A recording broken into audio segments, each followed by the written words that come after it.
بسم اللہ الرحمن الرحیم۔ السلام علیکم۔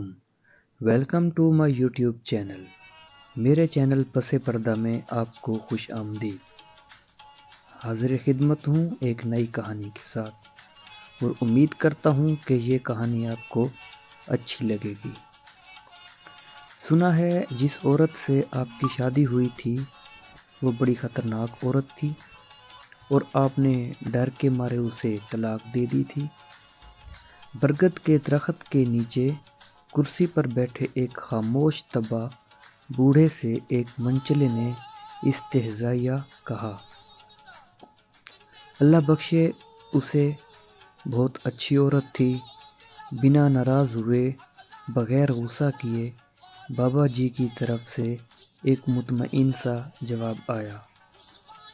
ایک نوجوان نے ذرا اونچی آواز میں کہا، لیکن بابا جی لوگ کہتے ہیں وہ بڑی خطرناک عورت تھی۔ بابا جی کچھ دیر خاموش رہے، پھر کہنے لگے، کہتے تو ٹھیک ہی ہیں، وہ واقعی بہت خطرناک عورت تھی، اور حقیقتاً میں نے ڈر کے مارے اسے طلاق دی تھی۔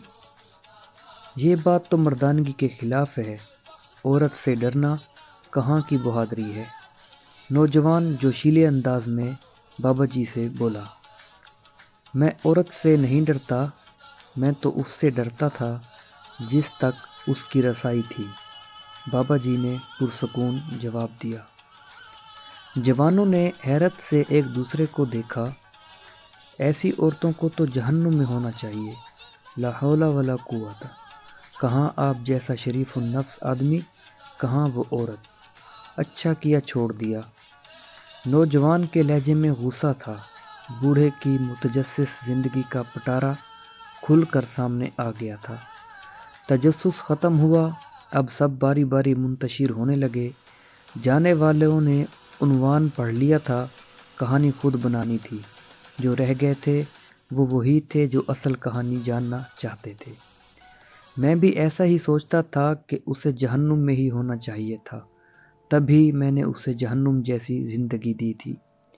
بوڑھی آنکھوں میں اضطراب اترا۔ یہ تب کی بات ہے جب میں سرکار کے ہاں 1 روپیہ ماہوار پر ملازم ہوا۔ میری ماں چاہتی تھی کہ میری شادی ہو جائے۔ رشتہ ڈھونڈا گیا۔ ایک مونگ پھلی فروش کی بیٹی میری ماں کو پسند آئی، سلیقہ مند، خوبصورت اور ایک دم خاموش طبع۔ مجھے اس رشتے پر اعتراض تھا کہ وہ ایک مونگ پھلی بیچنے والوں کی بیٹی ہے۔ مزدور کی اولاد کو پیٹ کی فکر رہتی ہے، تربیت کی نہیں۔ تربیت بڑے گھرانوں میں کی جاتی ہے، جہاں افلاس آنکھوں کی روشنی چھیننے سے قاصر ہوتا ہے۔ وہ کیا تربیت دے گی میری اولاد کو؟ لیکن وہ لڑکی میری ماں کو ایسی پسند تھی کہ اماں اس کے علاوہ کسی کا نام سننا نہیں چاہتی تھی۔ پھر وہ بیاہ کر میرے گھر آ گئیں۔ رخصتی کے وقت اس کے باپ نے مجھے کہا، میری بیٹی سیدھی سادھی ہے، اسے دنیا داری کا کوئی خاص پتہ نہیں، اگر کہیں کوئی چوک ہو جائے تو معاف کر دینا، بڑے دل والی اپنے سائیں کو خوش رکھے گی۔ وہ بالکل ویسی ہی تھی جیسے میری ماں نے بتایا تھا، سلیقہ مند، سگڑ اور تابعدار۔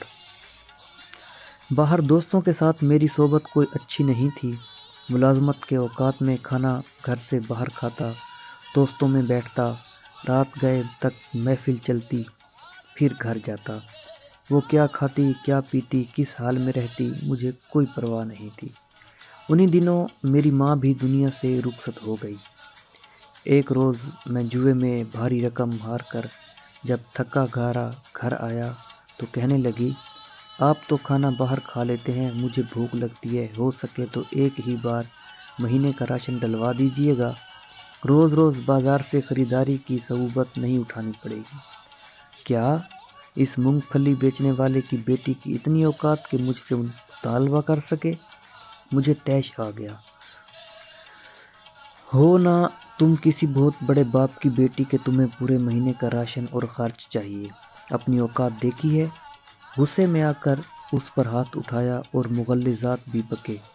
میں یہ نہیں سوچ سکا کہ آخر اسے زندہ رہنے کے لیے روٹی تو ہر حال میں چاہیے تھی۔ وہ جسمانی اعتبار سے کافی کمزور تھی، مار برداشت نہیں کر سکتی تھی۔